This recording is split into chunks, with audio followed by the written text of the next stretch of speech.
Good afternoon, music world. John here from What's Spinning, here tonight to chat about this latest record from HAIM. It's called I Quit. They are a California-based pop rock and indie rock band. They've been at it for a few years now, if you're not aware. And I don't get to talk about it a lot, but many years ago with their debut album, Days Are Gone, I actually really liked the thing. While it wasn't really reinventing the wheel or anything, it was a very sleek and very enjoyable blend of soft rock and pop rock. Not only that, but the hooks were just so sticky on this thing, and it's always stuck with me. But ever since, I've been on a little bit of a roller coaster with the HAIM sisters. Their follow-up, Something to Tell You, I thought it had some really great moments and some standout tracks. But overall, that much more polished and summery sound that the sisters were going for just didn't hit me nearly as much. Now, I'll give credit where it's due. Their last album, Women in Music Part 3, on paper, it is their best record. And while I do enjoy their debut a little bit more, at the end of the day, personal preference, the songwriting is their best and the production is just right on the money. But now here we are a few years later with the I Quit record. Now this has been hyped for quite some time,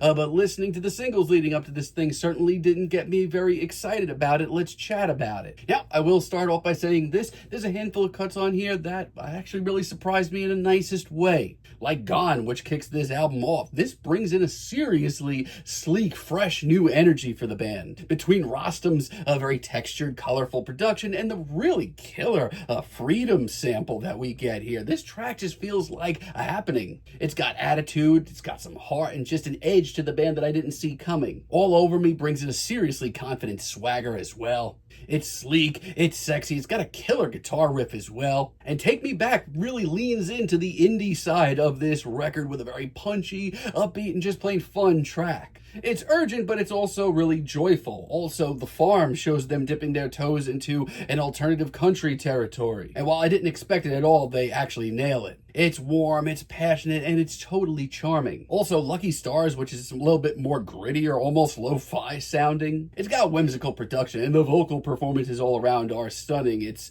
honestly the kind of experiment that I didn't expect to hear on this record, but I'm glad that it showed up. These tracks are just really solid. Not only that, but it shows HAIM taking that next step and really trying something new. But unfortunately, all of these experiments do not pay out, and this album very quickly starts to unravel. I mean, relationships really started to mark where this record was beginning to fall off, and I haven't been into it as a single at all. Yeah, it's very cute at points, and I love the lyrical themes as well, but the production just feels clunky, and HAIM just don't sound nearly as confident with this track, especially with how adventurous some of the early cuts came off.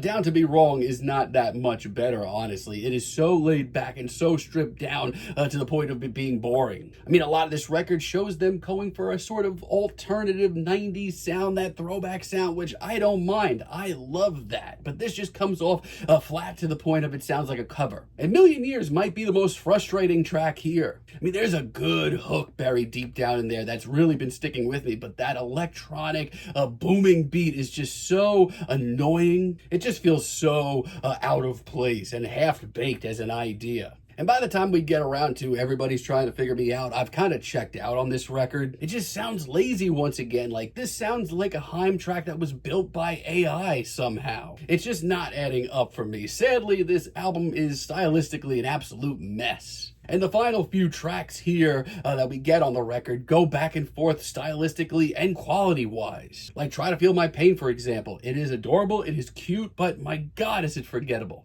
There is no edge in sight as well. It's just rough. But then we get Spinning, which is one of this album's best deep cuts. It's funky, it's sleek, it's full of just swagger and charisma. It's got a great groove to it. Where has this been? It's also got a really memorable bass line, and HAIM just sound really confident with the sound. Cry isn't that bad either. Initially, I was kind of lukewarm to it, but the synths are shimmering, the production is nice. Also, the vocal harmonies on this cut are stellar. And while it does kind of lack in the songwriting department, it brings me back to that Days Are Gone sound that I did enjoy. But then Blood on the Streak really crashes that momentum hard. I mean, earlier cuts on this record took on an alternative country sound like The Farm, but then I hear this and I never want to hear them touch that sound ever again. It sounds so lazy and hollow that even HAIM have even checked out by this point. But with Now It's Time as a finale, they actually end the album off on a really great note. He's got this muscular alternative rock delivery. The performances that we get are some of their most confident yet. He's also got a sense of purpose. I mean, my God, this album's all over the place. It is a true roller coaster of style and quality for the sisters. They try a lot of different things here. They touch down on a lot of different sounds. They experiment a lot, even. They really do try and push themselves, but the results are varying. Sometimes it's exciting and makes you want to hear more of that sound. A lot of other times, though, it just sounds phoned in, rehashed, and like the band's just getting bored with their own sound, which wasn't that bad to begin with. I don't know, man. This album's not for me overall. There are highlights, but at the end of the day, I'm feeling a very strong 5 on this record. But let me know what you all think down below. If you liked the video, be sure to give us a like, give us a subscribe. If you're feeling froggy, hit those notifications and let me know down below what you would like for me to chat about in the future. And until next time, have a great day, friends.